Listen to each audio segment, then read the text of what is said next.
here because I am going to make my own dry shampoo. I've done some research on this. I'm going to start replacing some of my bathroom products one by one to be more zero waste or low waste friendly. And the bonus of that is that you get to control what is in your product.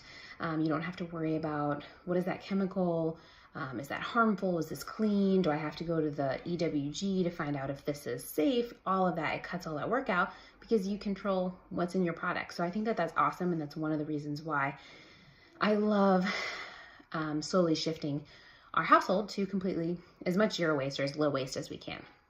So I'm going to tell you how I am doing my process, what I'm using. I'm going to show you the products that I'm using to make it. It's super simple. There's a ton of recipes on the internet. I've talked to a lot of zero wasters. I've gone onto their blogs or their Instagram posts and kind of read their recipes, and this is what I've decided to use, and I'm going to show you and then tell you why I chose to use those particular products. And then, as you can see, I actually need some dry shampoo today, so I'm actually going to go put it on and then tell you guys my immediate reaction to it. I'll videotape that, and then I will also come back after using this for a couple of days and tell you how well I think it works. So here goes. Hi, buddy. You might be coming back and forth with toddler today with me. So what I decided to use, some people use jars. I decided to take an old empty, what do we call these? Spice jars. I had one, I just took the label off and I washed it off. Okay, getting hit in the face. This is toddler life. And so I decided to use one of these because I had seen some people say to use this because then you can just sprinkle it in your hair and then work it in. And if you use it in a jar, then you've got to have a brush to kind of dab in and put it on your roots. I didn't want to have to look for a biodegradable good brush. This seemed a lot easier to me, and most posts that I had read said you have to work it in with your fingers anyways. So to me, this cuts out that process. So I just thought this made sense. So this is what I'm using to hold my dry shampoo. Now, most people's recipes either include cornstarch or arrowroot powder. Both are used as thickeners when you cook, but they're also used to absorb oil as well. They both have that capability, so that's why people use it as a natural way to make dry shampoo. I'm choosing to use cornstarch, because I have it, and this is actually an old arrowroot powder jar, so I ran out of arrowroot powder. Arrowroot powder is expensive, so cornstarch is obviously much less expensive, so that's part of the reason why I decided to use it, because I imagine I will use this product a lot, so I feel like that's a little more sustainable for me in a way. I'll let you know how effective it is, and a lot of the recipes that I looked up used cornstarch. So that's that. And then you use cocoa powder. So one of the reasons that you, buddy, I need these. One of the reasons that you use cocoa powder, because at first I was like, what does cocoa powder do? Well, really what it does, here, hold it, go watch Blippi. We'll be right back. So the reason that people put cocoa powder in their dry shampoo that they make at home is sheerly for the fact that if you were to just use the cornstarch or the arrowroot powder, which are both white, it would be hard to get it incorporated enough to not see it, and then it's just gonna look funky if you're like, I have very dark hair. So I have read that if you have blonde hair, a lot of people who are blonde don't put any cocoa powder in it. So that's something good to know because you just won't see it in someone who has really blonde hair. If you have like a medium to dark hair, or if you have a like dirty blonde hair, you're gonna wanna probably put some cocoa powder in it so that it mixes into the color of your hair. So really the amount you use of cocoa powder is due to how dark your hair is. So if you have really black, jet black hair, you're probably gonna wanna use a good amount. So I'll talk about the amounts that I'm gonna use, and then I'll let you know what I think about the amounts I used after I actually put it in my hair, and tell you if I think, basically what I'm gonna do is I'm gonna mix it up, what I think is gonna work. And then if I see that it doesn't look dark enough, just even in the bottle, then I'll probably add some more. So cocoa powder is sheerly really for it smelling good and then it mixing into the color of your hair. I am also gonna be using this Indian healing clay, or bentonite is what it's called. Yeah, natural calcium bentonite clay. This one I got on Amazon a long time ago. I already had this. So a couple things I'm gonna say about this. You do not need this. A lot of people just do cornstarch or arrowroot powder and cocoa powder. That's all they put in it. I'm using this because I already own it and I use it for facial masks, and it's good for pulling out impurities. So I think the concept is that it would do the same for your hair.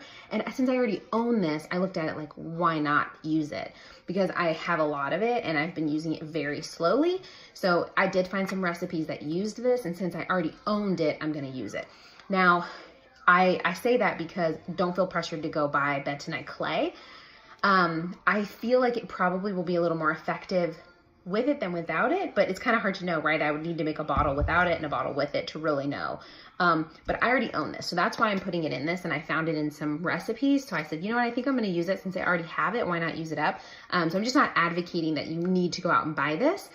You can get it on Amazon. It's not very expensive, but if you're trying to be more zero waste, I mean, it is in a plastic container, unfortunately. I got this before I started my low waste journey. You might be able to buy it in a more zero waste friendly way, but I have it, so why not use it up?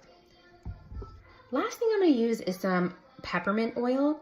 Again, I'm using this because a lot of people use oils in theirs to just make it smell better. I don't know how much, this cocoa powder smells pretty strong. I don't know how much I want to walk around smelling like a pastry.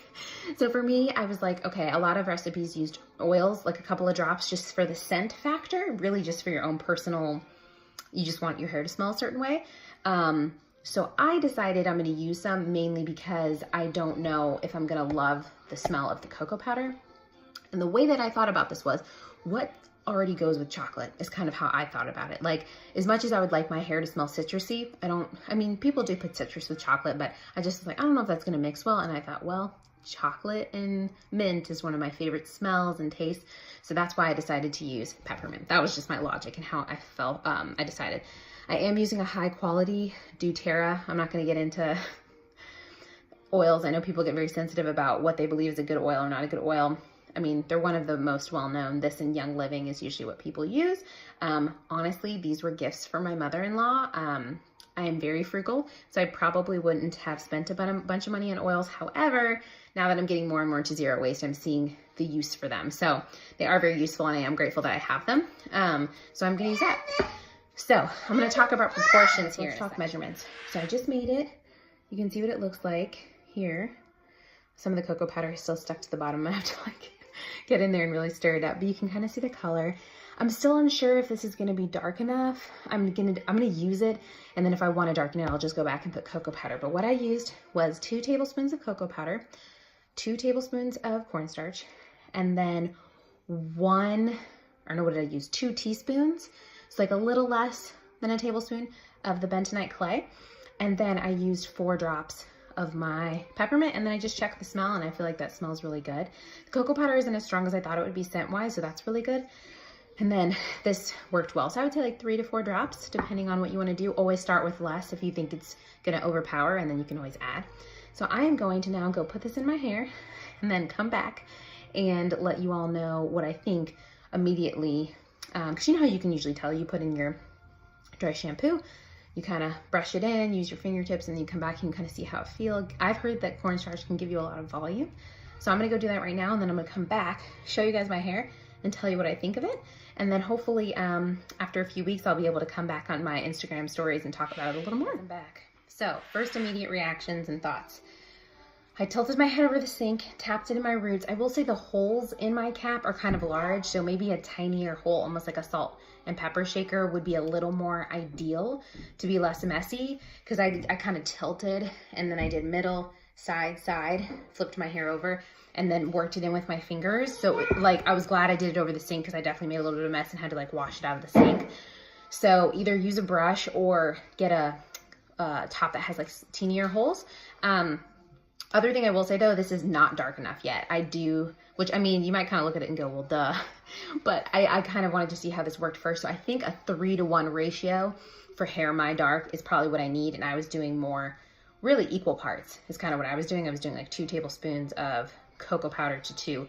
I think I should have done like a 2-to-1 ratio. So essentially like doubled the amount of cocoa powder that I used. So I'm going to go back and probably, empty a little bit of this out and then put in more cocoa powder to get it a little bit darker, just so that I don't have to work so hard to mix it in. So that's another note, but I think this would work really good if you had a couple shades lighter than me. I will say, A, smells good, be, it did give me like a lot of volume. You can even see, like, you just kind of like going like this, like it's giving me a ton of volume, and it does feel immediately way less greasy. So I'm happy with this first little attempt, and I will let you guys know, like, today's day 2 hair, so I'll let you know like day 3 hair or day 4 hair. If I feel like it allowed me to stretch my hair a couple more days, I will also come back and do like a little update video on that as well. So I hope you guys enjoyed this little tutorial / experiment with me. And this is in my IGTV channel. It'll be here forever. I think I'm gonna upload it to my YouTube. And then I'll probably come back at some point and talk about it in my Instagram stories. If you're watching this on IGTV, you obviously already have my Instagram. If you're watching this on YouTube, I'm at Thrift with Kelly Ann. It's also in my bio here. So you can also find me there. But hope to see you on my Instagram if you're coming from YouTube. And I'm also gonna put this recipe, I think, up on Pinterest once I perfect it for me. All right, thanks. So I am on day 3 of no washing my hair. I used the dry shampoo a second time, but I'm gonna tell you guys, what's crazy is I almost didn't need to use it. Like, that is how effective it is. But I did use it a little bit. I kind of went further down in my roots where I hadn't put any. And then I only tapped a little bit up here just because it's been giving me a lot of volume. And I was just like, why not a little extra volume? And I just wanted to pull my hair back today. I just kind of felt like that. I just kind of straightened my ends a little bit. I'm really liking it so far. So far, so good. Smell is good. I feel like it's super effective. I think I could go probably 4 or 5 days is my current test. I'm gonna be posting this video up on my YouTube tomorrow. So what I'll do is I'll let you know what day 4 hair is like. And I've also never like oil trained my hair or done anything like that. So if you have and you're only washing your hair once a week, this would probably last you longer, if that makes sense. But anyways, just wanted to let you know, really liking day 3 hair. Barely even had to use any dry shampoo. So I'm very excited about that. But I wanted to quickly record this. My hair's a little frizzy right now, but this is day 4 dry shampoo. Wow.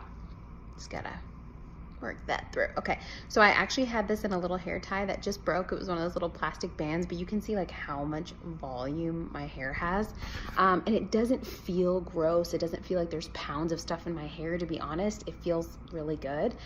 So I'm loving it so far. This has been like a huge success, and I'm really excited to continue using this.